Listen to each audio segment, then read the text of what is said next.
petismo ele é, no fundo, um tipo de religião vestida em volta de um projeto muito inteligente de captura e retenção de poder. Quando os petistas ganharam a eleição lá em 2002, conquistaram o executivo no Brasil, eles fizeram a seguinte pergunta: como a gente garante a nossa permanência aqui, no poder nos próximos 50 anos? É isso que é o foco central. Não é implantar uma ideologia, uma utopia, nada disso. É simplesmente o poder cru e nu a longo prazo. E para isso foi desenhado um projeto muito inteligente, muito completo, admiravelmente inteligente até, que envolve alguns pilares para garantir esse poder. O primeiro pilar, obviamente, é você mapear todos os grupinhos de interesse no Brasil, os grupinhos de influência, e dar um jeito de cooptar esses grupinhos, trazer eles para perto e colocar eles debaixo das asas do governo central. São esses grupinhos a classe dos artistas, a classe dos intelectuais nas universidades, principalmente os movimentos sociais, movimento negro, movimento gay, ao cooptar esses grupos para sua ideologia, os altos funcionários públicos de algumas categorias, os sindicalistas, o Congresso, alguns empresários amigos do poder, mapear todos que têm influência, que podem ou ajudar ou sustentar um governo, ou mesmo os que podem atrapalhar. E como que você atrai esse pessoal? Você basicamente precisa dar uma tetinha. Esse pessoal funciona na base de tetinha. Por exemplo, no caso dos artistas, tem uma tetinha muito importante chamada Lei Rouanet, que não foi nem inventada pelos petistas, se justiça seja feita, ela vem de antes. Já na época do PSDB já tinha essa tetinha para os artistas. Lei Rouanet é uma lei que permite você desviar dinheiro da saúde, da educação, da polícia, desses serviços básicos, para financiar show de artista sertanejo, filme da Xuxa, exposição de homem de bunda de fora. Então é basicamente a tetinha dos artistas, é a Lei Rouanet, que eles defendem com unhas e dentes. Os sindicalistas nunca ganharam tanto dinheiro quanto nos governos petistas, nunca teve tanta proliferação, tanta criação de sindicatos. A missão de um sindicato é lutar por benefícios para os trabalhadores, certo? Mas em vários lugares do país não é isso que vem acontecendo, não. Esses sindicatos são controlados por dirigentes corruptos. E no fim o dinheiro sai do bolso do trabalhador e vai direto para o bolso deles.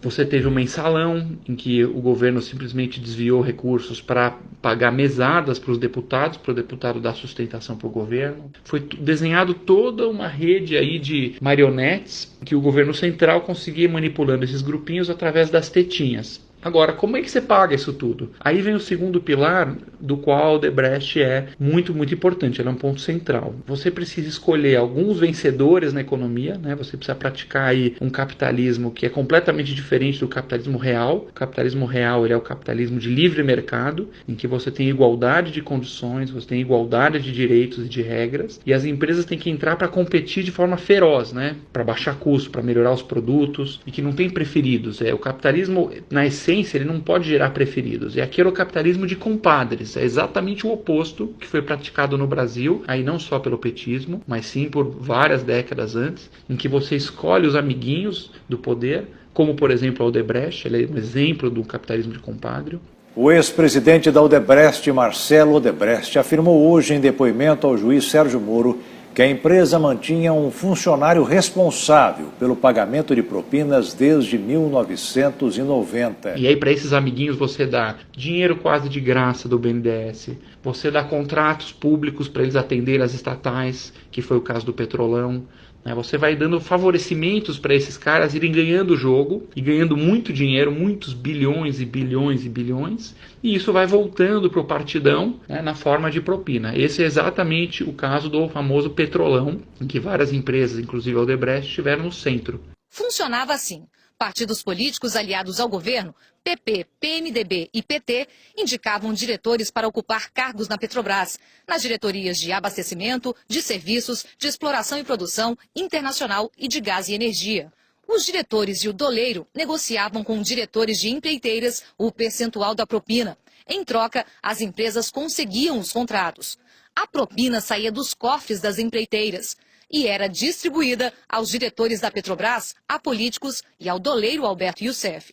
13 empreiteiras foram citadas no depoimento como participantes do esquema, entre elas Camargo Correia, Odebrecht, OAS, Queiroz Galvão, Andrade Gutierrez e Mendes O Júnior. primeiro pilar, então, é a cooptação de grupinhos e oferecer tetinhas para manter essa turma toda quietinha e apoiando o governo. Segundo pilar, escolher alguns amiguinhos para ficarem multibilionários e irrigar o esquema de corrupção. E o terceiro, para conseguir fechar a conta desse Estado que é absolutamente ineficiente, guloso, desse polvo gigantesco que é o Estado brasileiro, que devora tudo ao seu caminho, é você empobrecer, claro, a classe média e a população mais pobre, né? Alguém tem que perder nesse jogo aí. Se tem tantos grupinhos ganhando, alguém tem que perder. E quem perde é o povão e mais ainda a classe média.